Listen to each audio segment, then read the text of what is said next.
भानु दुलारी की जय, सब संतन की जय, सब भक्तन की जय, सब विप्रन की जय, रजरानी की जय, रस रानी की जय, महारानी की जय, श्रीमद्भागवत महापुराण की श्री सुखदेव जी महाराज की श्री परीक्षित जी महाराज की उमिया माता की श्री रणछोड़ राय भगवान की राजाधिराज द्वारिकाधीश की जय जय श्री राम।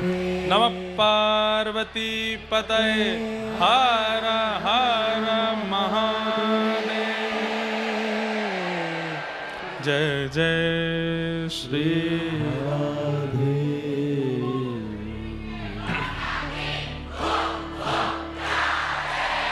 क्या बात है बंसी वारे, शाबाश, वाह भैया। ये ऊंझा तो छुपा हुआ भक्त मंडल है, भक्त स्वरूप है। परम मंगल में प्रात प्रखलेश्वर अकारण करुणा वृणालय भक्त वांछा कल्पतरु तड़िद्वत विनिंदित पीतांबरधारी श्री बालकृष्ण लाल की, द्वारिकाधीश की, रणछोड़ राय भगवान की, श्रीनाथ जी प्यारे की वांगमयी शब्दमयी वाणीमयी प्रतिमूर्ति हम आप सबके मध्य में विराजमान श्रीमद् भागवत महापुराण को बारंबार प्रणाम। संत जनों की परम आज्ञा से, इच्छा से हम आप सब लोग नायक परिवार, जिनके माध्यम से ये सुंदर भागवत की कथा आज से गुजरात के ऊंझा में प्रारंभ हो रही है, समस्त नायक परिवार और आप सभी ऊंझा निवासियों के और आसपास के क्षेत्रों से जहाँ से भी आप सब लोग यहाँ पधारे हैं, आप सबके भाव से आज से भागवत की कथा यहाँ प्रारंभ हो रही है। ये हमारा परम सौभाग्य है। मंच पर विराजमान समस्त विप्रवृंद, विराजमान पूजनीय संत वृंद, सब हमारे गंधर्वजन, कथा के यजमान परिवार और आप सभी आगंतुक माताएं, बहनें, भाई, बंधु एवं सभी श्रोताजन, बालक मित्र, सखा, सबको जय श्री कृष्ण। जय श्री कृष्ण। जय सिया राम। जय सिया राम।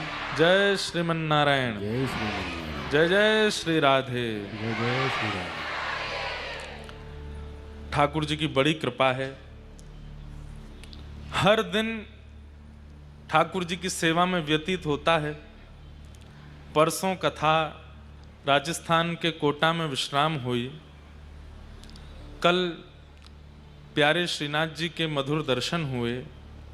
श्रीनाथ जी के ग्वाल के दर्शन, राजभोग का सेवन और खूब आनंद से ठाकुर जी ने कल अक्षय नवमी इतनी आनंदमयी कर दी हमारी। तो अक्षय नवमी को जो करते हैं उसका अक्षय हो जाता है, उसका अनंत गुना फल प्राप्त होता है।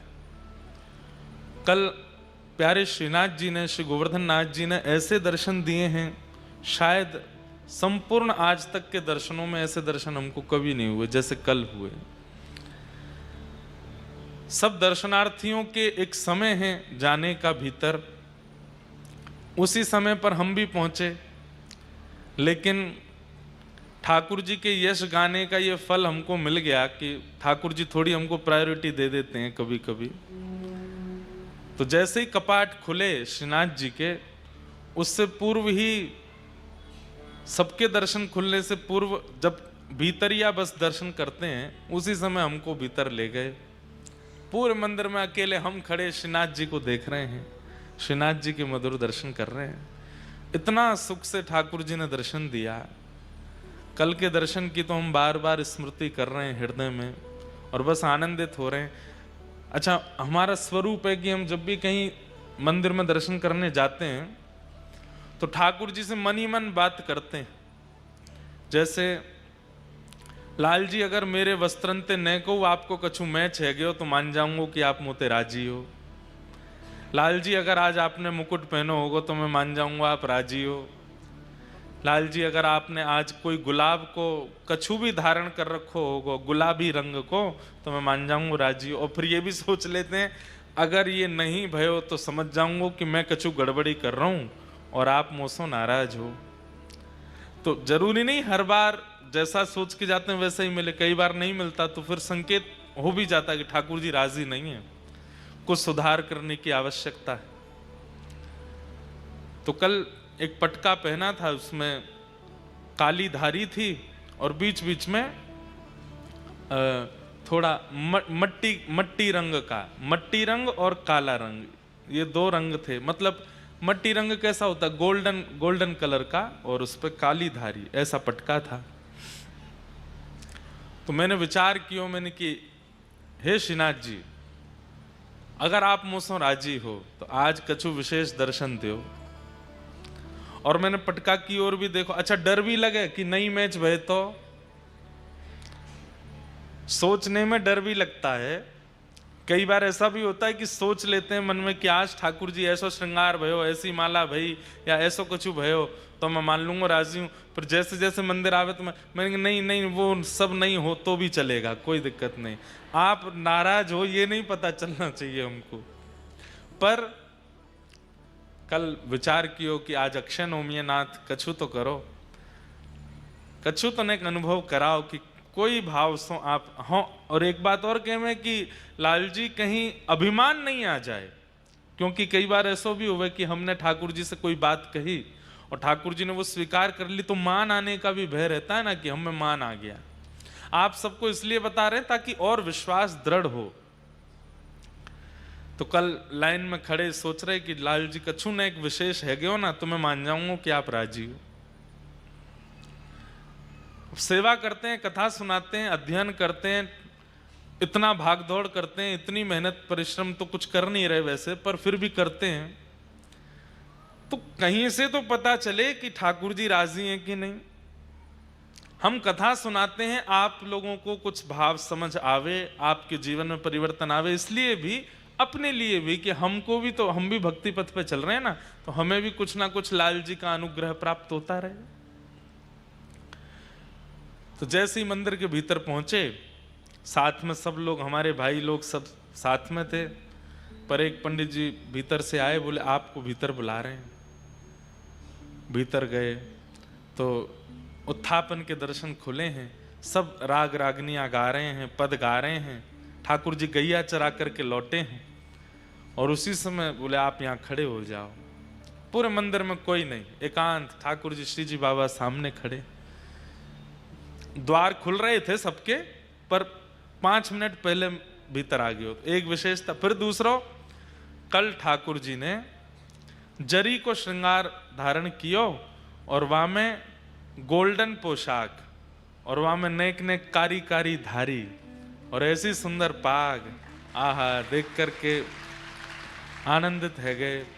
और कल के श्रृंगार में अक्षय नवमी को और गोपाष्टमी को एक विशेष ऊपर एक गोकर्ण जैसी आवे, तो वो भी कल धारण है ठाकुर जी के। आहा, इतना आनंद चित्त में आ गयो मैंने कि आज की हमारी अक्षय नवमी अक्षय है गई, आनंद है गयो। अक्षय मतलब जाको क्षय ना है सके। आप अन्य दिनों में पुण्य करते हैं, अन्य दिनों में भजन करते हैं, अन्य दिनों में आप साधन करते हैं, तो आप अगर किसी दिन पाप कर्म कर बैठेंगे तो उस दिन का किया गया पुण्य उस पाप से नष्ट हो जाएगा। लेकिन अक्षय नवमी को किया गया जो भी पुण्य कर्म है, जो भी सत्कर्म है, उसका कोई भी प्रकार का पाप क्षय नहीं कर सकता, इसलिए उसको अक्षय कहते हैं। आज आपने नाम जप किया तो आज कुछ पुण्य प्राप्त हुआ, कल आपने छोटी सी कोई भूल कर दी, कोई पाप कर दिया, तो आज का नाम नष्ट हो जाएगा। आज के द्वारा आज का किया गया जो भी प्रभाव था नाम का, वो शून्य हो जाएगा। लेकिन अक्षय तृतीया, अक्षय नवमी, गोपाष्टमी और कल, वैसे तो आज भी मान रहे हैं, आज भी प्रारंभ हो गई है एकादशी, देव उत्थान एकादशी, पर हम लोग कल मानेंगे। उसके पीछे कोई कारण नहीं है, कई जगह आज है, पर हम आज सफर में थे ना, तो विधिवत रूप से हम अभी तो आए हैं 10-15 मिनट पहले, तो कोई ऐसा कुछ कर नहीं पाए विशेष, तो हमने फिर कल की मानी, क्योंकि कई मंदिरों में कल भी है। तो कल देवोत्थान एकादशी, गोवर्धन पूजा, दीपमालिका, दीपोत्सव, ये विशेष दिनों पर किया गया पुण्य एक प्रकार से वो अक्षय हो जाता है। और उसमें भी अक्षय नवमी और अक्षय तृतीया हो तो उस दिन का किया गया पुण्य तो ना जाने कितना अक्षय होगा, उसको किसी भी प्रकार का हमारे द्वारा किया गया पाप नष्ट नहीं कर सकता। तो कल के जो दर्शन श्री जी बाबा के हुए, श्रीनाथ जी के, हमारे गोवर्धन नाथ जी के हुए, अद्भुत अक्षय हो गए, सबसे श्रेष्ठ हो गए। वैसे तो प्रत्येक दर्शन श्रेष्ठ है, परंतु ये अति आनंद हुआ कल हमको, इसलिए हम आज आपसे वो साझा कर रहे हैं। और आज कथा के प्रारंभ में शायद पहली बार ही गाया होगा हमने, हो महारा घट मां विराजता श्रीनाथ जी, यमुना जी, महाप्रभु जी।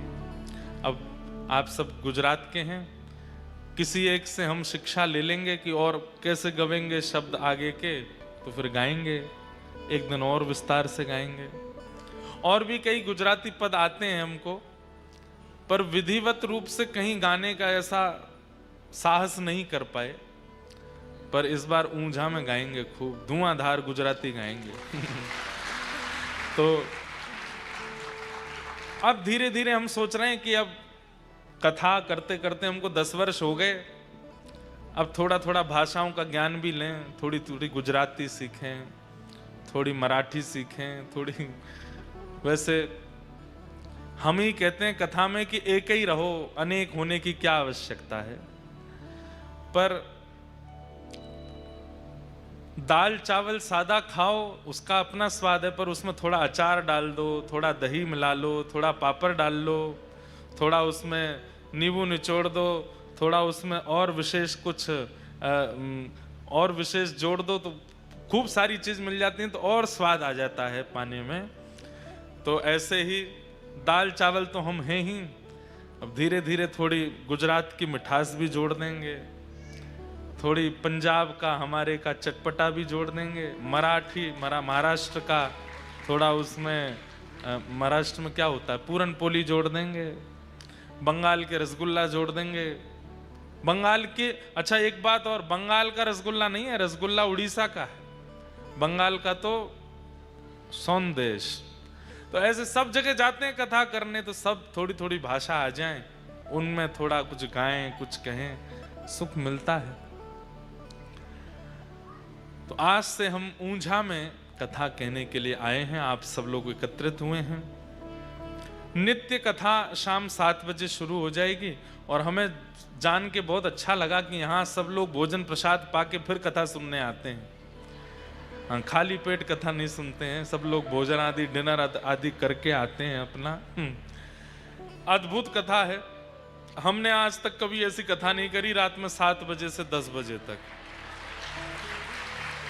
एक बार पहले कभी करने का अवसर मिला था, संभवतः झारखंड में चंदन क्यारी झारखंड में एक स्थान है, धनबाद के पास। बहुत पहले जब हमारी लोग कथा वथा सुनते नहीं थे, तब करी थी वहां कथा। तो भी कथा ऐसी होती थी 8 बजे से 11 बजे तक, 10 बजे तक। परंतु बहुत दिन बाद हमने तो कहा भैया सुबह करा लो। बोले महाराज जी सुबह आएंगे ही नहीं। मैं क्यों नहीं आएंगे? बोले व्यापार प्यारा है, सुबह पेट पूजा, शाम को आत्मा पूजा। तो मैंने कि बढ़िया है। तो संभवतः रोज समय यही है। विश्राम दिवस का हो सकता है समय थोड़ा पहले करना पड़े हमें, उसके लिए हम अभी बात करेंगे पूरे परिवार से, सबसे मिलके जुल के जैसी फिर योजना बनेगी उस हिसाब से विश्राम दिवस अगर जल्दी करें तो आ जाओगे ना सब लोग? अरे कम हाँ बोल रहे हैं ना, ज्यादा बोलो। हाँ, सब आ जाएंगे। अगर हम जल्दी करें तो नहीं जल्दी आ जाना, क्योंकि 8 तारीख से हमारी लुधियाना में कथा है, यहाँ से पंजाब पहुँचना है। तो बीच के अगर हमें समय मिल जाएगा तो हम 1-2 काम हैं हमारे वो निपटा लेंगे, यही समय रहता है हमारे पास। तो बाकी आप सब लोग देखेंगे, अभी कोई निश्चित नहीं है, कल परसों में और देखेंगे। अंतिम दिन की कथा हो सकता है थोड़ी जल्दी करके फिर प्रस्थान करें। नायक परिवार को बहुत बहुत धन्यवाद, उन्होंने ये मधुर कथा का क्रम यहाँ रखा है। और उमिया माता जो कि पटेल समाज की, विशेष पटेल समाज की कुल देवी हैं। और कौन से, खट्टा पटेल कैसे है, कड़वा पटेल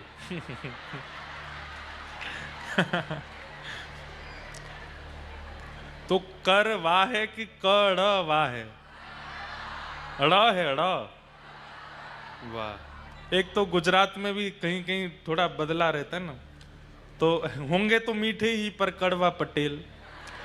उनकी कुल देवी हैं उमिया माता, उनका चरित्र हमारे पास आया है। तो जो लोग लाइव देख रहे हैं उनको हम सुनाएंगे, पर आज नहीं, कल सुनाएंगे। आज तो महात्मा की कथा कहेंगे। और कल बंधुओं श्री तुलसी शालिग्राम विवाह की कथा भी सुनाएंगे। हम जहाँ रुके हैं वहाँ तो हम तुलसी विवाह उत्सव करेंगे भी, परंतु यहाँ पर कथा क्रम सुनाएंगे आप सब लोग अपने भाव से। कईयों ने आज एकादशी की है, कई कल मान रहे हैं, तो प्रेम से आप सब लोग भी अपने अपने घरों में तुलसी शालिग्राम भगवान का विवाह करना। फिर शाम को यहाँ हम कथा सुनाएंगे श्री तुलसी शालिग्राम जी के विवाह की, उमिया माता जी की। और बीच बीच में श्री रणछोड़ राय प्रभु, क्योंकि द्वारिका में हमारे लाला राजाधिराज और रणछोड़ के रूप में विराजमान हैं, तो बीच बीच में द्वारिकाधीश जी की मधुर लीला, श्री रणछोड़ ठाकुर जी की लीला, और हमारे भक्तों के अग्रगण्य श्री नागर कुल के विशेष प्रभाव से जिन्होंने कहते हैं कि भक्ति को गुजरात में पुनर्जागृत किया, ऐसे श्री हमारे नरसिंह मेहता जी का पावन चरित्र भी बीच बीच में सुनेंगे।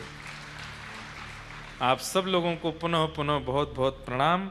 आइए महात्मा की कथा में हम लोग प्रवेश करते हैं और फिर इसी बीच में हम चर्चा करते रहेंगे। समय बहुत बढ़िया है, हमारे तो आनंद हो गए। सुबह बढ़िया खेलेंगे, कूदेंगे, खाएंगे, पिएंगे, मौज करेंगे, आनंद करके शाम को आएंगे कथा सुनाने। हम भी प्रसाद पहले ही पाके आ जाएंगे, तो और अच्छा रहता है ना कि रात्रि थोड़ा लेट, नहीं तो सब जगह लेट हो जाता है भोजन। यहाँ बढ़िया 5-6 बजे प्रसाद पा लिए, फिर कथा करेंगे, जाते ही सो जाएंगे, तो खूब आनंद है। और 1-2 दिन बीच में मिलने का भी क्रम रखेंगे। स्थान सीमित है, हमारे नायक परिवार जी की फैक्ट्री है बढ़िया, वहाँ पे खूब जगह है, तो लोग बाग भी खूब आ सकते हैं। लाल जी के भी दर्शन वहीं हो जाएंगे।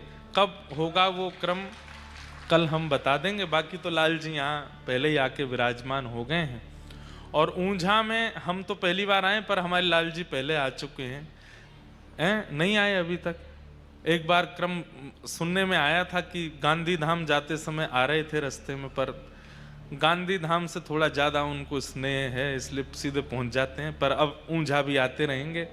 और हमें तो बार बार, मैं तो हमारे साथ केवल भैया, अनुज जी, सब लोग थे। मैं ये सोचा मैंने कि ऊंझा वहाँ पर लोग बाग रहते हैं, तो बोले हाँ रहते हैं महाराज जी। क्यों? मैंने कि कथा वथा सुनेंगे थोड़ी।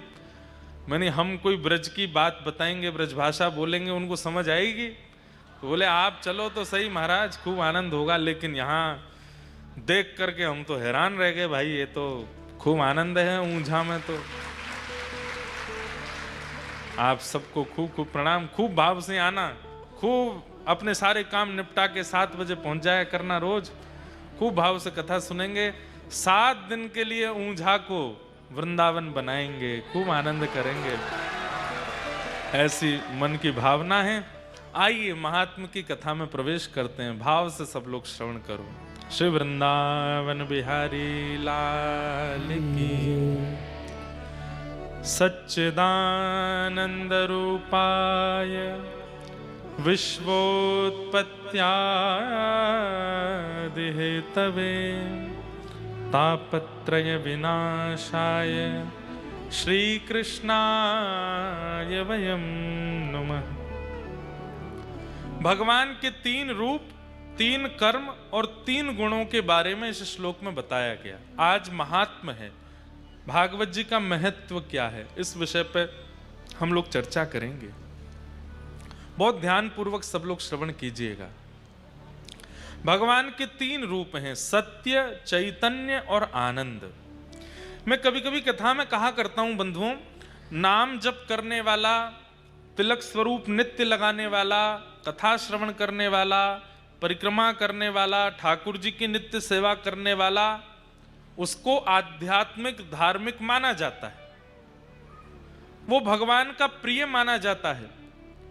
पर कई लोग साधन नहीं कर पाते, कथा नहीं श्रवण कर पाते, ठाकुर जी की इतनी सेवा नहीं कर पाते, वृंदावन नहीं जा पाते, गोवर्धन नहीं जा पाते, कथा भागवत में व्यस्ततम होने के कारण आ भी नहीं पाते। लेकिन ऐसे लोग भी यदि अपना व्यवहार, अपने विचार, अपनी बुद्धि और अपने जीवन में सत्य को स्थान देते हैं तो उन्हें भी ठाकुर जी उतना ही प्रेम करते हैं जितना प्रेम नाम जापकों से, वृंदावन जाने वालों से, कथा सुनने वालों से करते हैं। कोई व्यक्ति है, आचरण बहुत शुद्ध है, किसी के प्रति छल नहीं करता, कोई कपट की भावना नहीं रखता, बहुत शुद्ध जीवन जीता है, लेकिन ठाकुर जी को मानता तो बहुत है, लेकिन समय के अभाव के कारण या किसी कारण से नहीं आ पाता कथाओं में, नहीं पहुंच पाता वृंदावन, नहीं कर पाता इतनी परिक्रमा, नहीं हो पाती उससे सेवा, लेकिन अपने विचार और व्यवहार को शुद्ध रखता है, तो ऐसा व्यक्ति भी ठाकुर जी को प्रिय लगता है। लेकिन बहुत ध्यान से सुनिएगा, तिलक भी लगाता है, ठाकुर जी की सेवा भी करता है, कथा भी श्रवण करता है, सारे काम वो करता है जो एक भक्त के होते हैं, लेकिन छल भी रखता है, कपट भी रखता है, असत्य संभाषण भी करता है, लोगों के साथ दूषित व्यवहार भी करता है,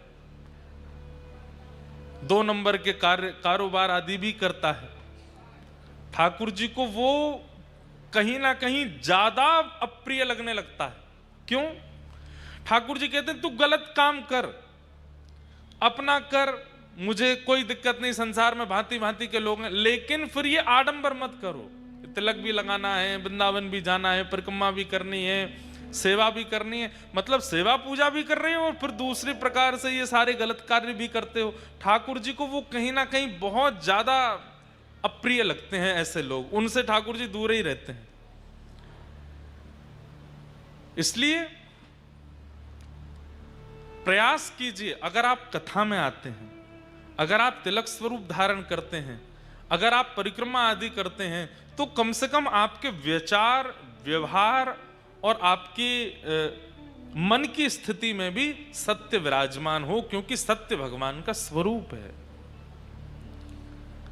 छल कपट नहीं होना चाहिए, किसी के प्रति बैर निंदा आदि नहीं होनी चाहिए। भगवान का स्वरूप, सबसे पहला स्वरूप है सत्य। अपने जीवन में सत्य को स्थान दे दीजिए, आप ठाकुर जी के प्रिय बन जाएंगे। क्यों? क्योंकि आप सत्य संभाषण करते हैं, सत्य को स्थिति में रहते हैं। तो भगवान का पहला स्वरूप क्या है? सत्य।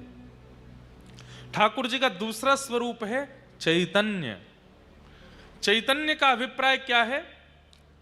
जिसको देखो, जिस स्थिति का अनुभव करो, उसमें भगवत दर्शन। इसमें भी ठाकुर जी। विचार कीजिए, आपके ऊपर पंखा है, इसमें भी ठाकुर जी हैं। ये हवा है, इसमें भी ठाकुर जी हैं। जल में भी। हमारे हिंदू वैदिक सनातन धर्म में कई लोग हंसते हैं, बोले बताओ ये तो सबको पूजते हैं। पूजते क्या है? सब जगह हैं ठाकुर जी। नृसिंह बसे प्रति खंबन में, पर काढ़न को प्रहलाद कहां। ठाकुर जी आज भी खंबे में हैं, ठाकुर जी आज भी सर्वांगीण रूप से विराजमान है, पर प्रकट करने वाले प्रहलाद जैसा विश्वास कहां है?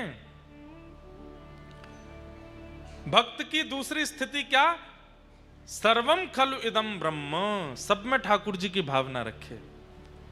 कहां तक कहें? शत्रु भी सामने आ जाए तो उसमें भी ये देखेगा कि भाई इसमें भी ठाकुर जी विराजमान है।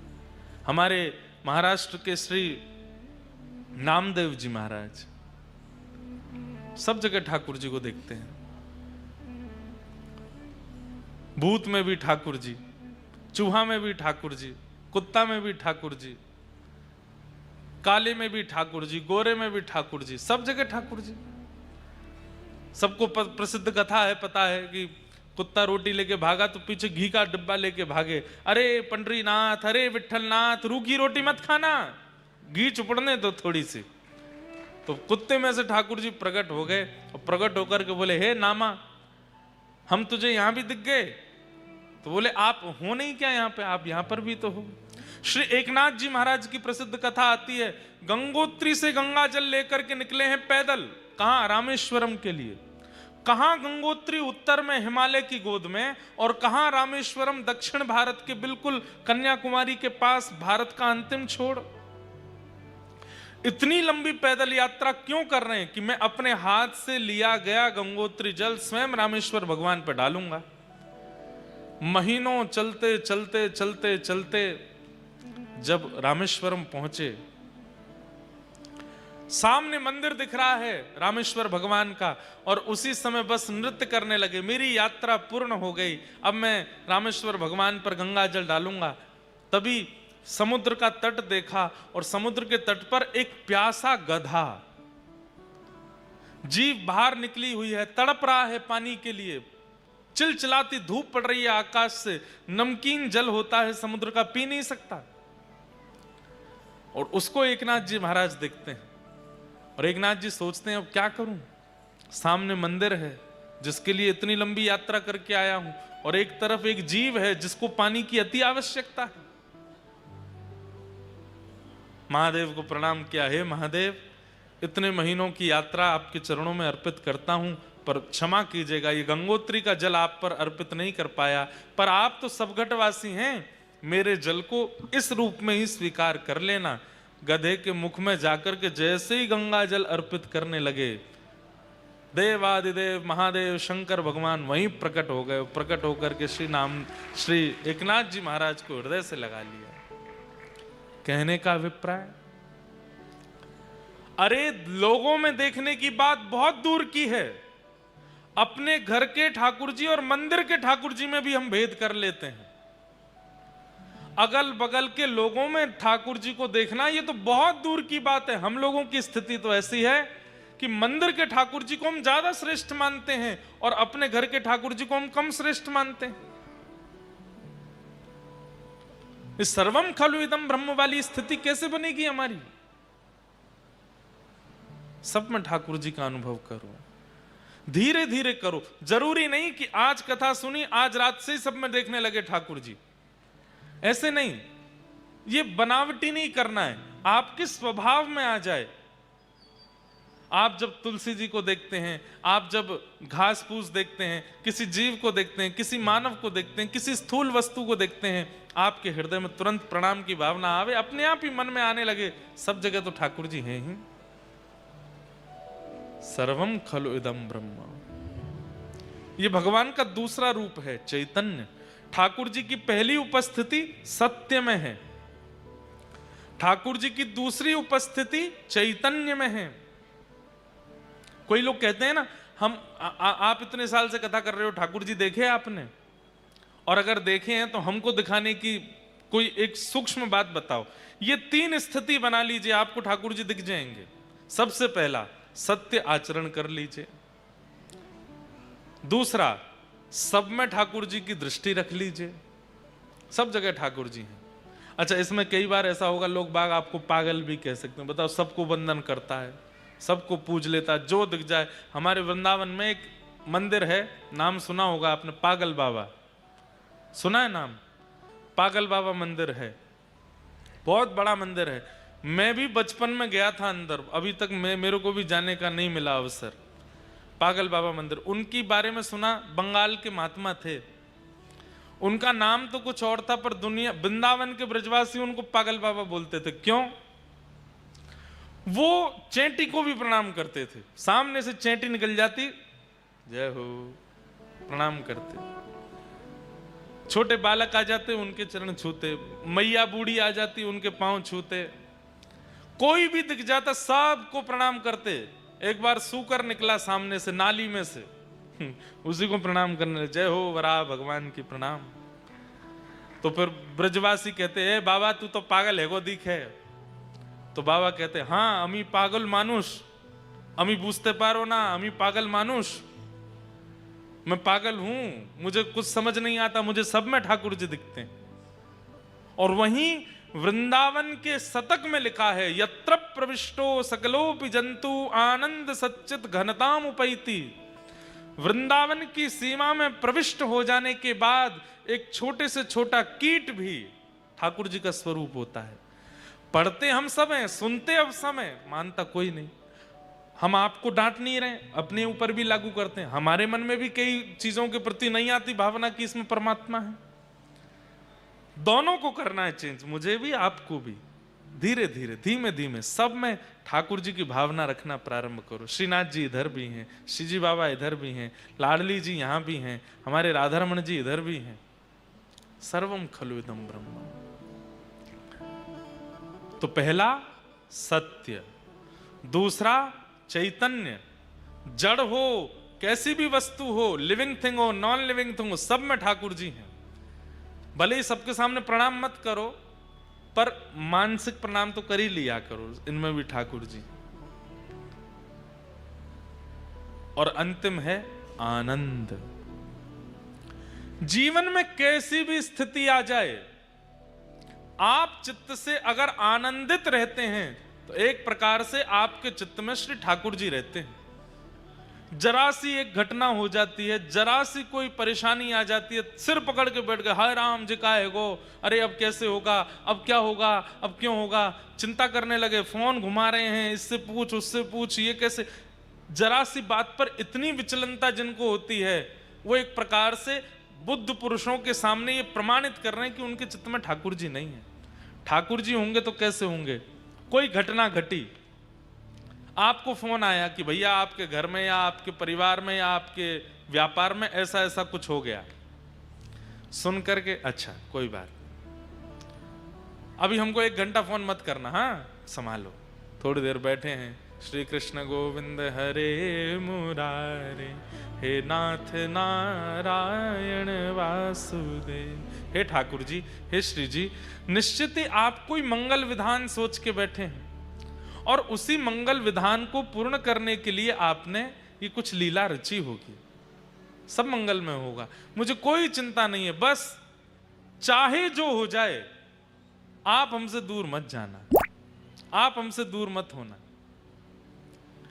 व्यापार में कोई खपत हो जाए, परिवार में कोई रूठ जाए, कुछ हो जाए, श्री जी ठाकुर जी से प्रार्थना करना, हे श्री जी ठाकुर जी, आप सब मंगल सोचते हैं, जो विचार है आप सब कीजिए, पर बस आप दूर मत होना। बिल्कुल निश्चिंत रहो, कोई दिव्य महापुरुष हैं, आए हैं कथा सुनना, बस इनको भी पंखे का तो पता ही हो।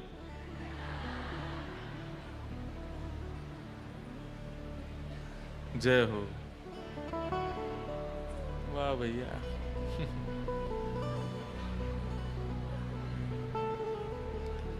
उनको आनंद तो बहुत आ रहा है, गए परिक्रमा लगा के।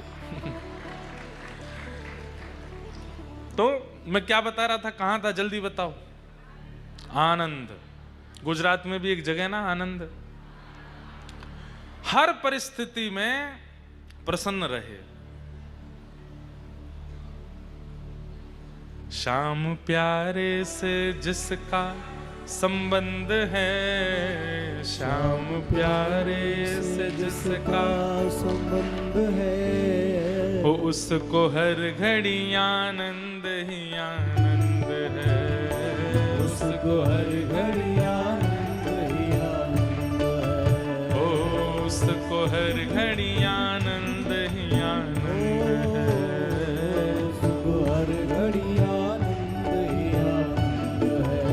ओ श्याम प्यारे से जिसका संबंध है, श्याम प्यारे से जिसका संबंध है, श्याम प्यारे से जिसका संबंध है, श्याम प्यारे से जिसका संबंध है, उसको हर घड़ी आनंद ही आनंद है, उसको हर घड़ी आनंद ही आनंद है।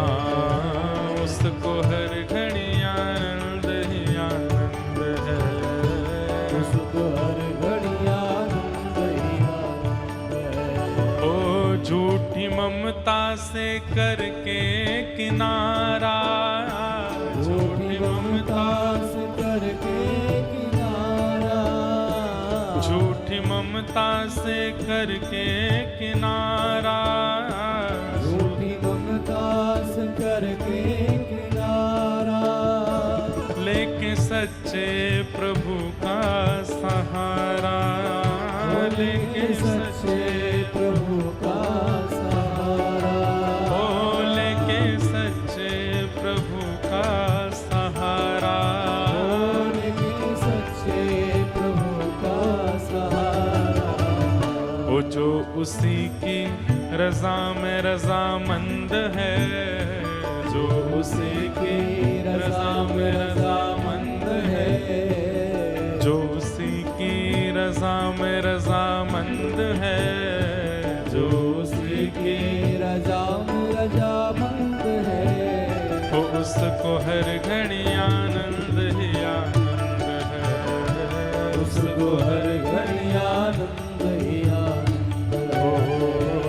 उसको हर घड़ी आनंद ही आनंद है, उसको हर घड़ी आनंद ही आनंद है। ओ श्याम प्यारे से जिसका संबंध है, श्याम प्यारे से जिसका संबंध है, राधा रमण से जिसका संबंध है, राधा रमण से जिसका संबंध है, वो उसको हर घड़ी आनंद ही आनंद है, उसको हर घड़ी आनंद ही आनंद है। उसको हर घड़ी आनंद ही आनंद है। उसको हर घड़ी आनंद करताल बजा के गाओ श्री द्वारिकाधीश की।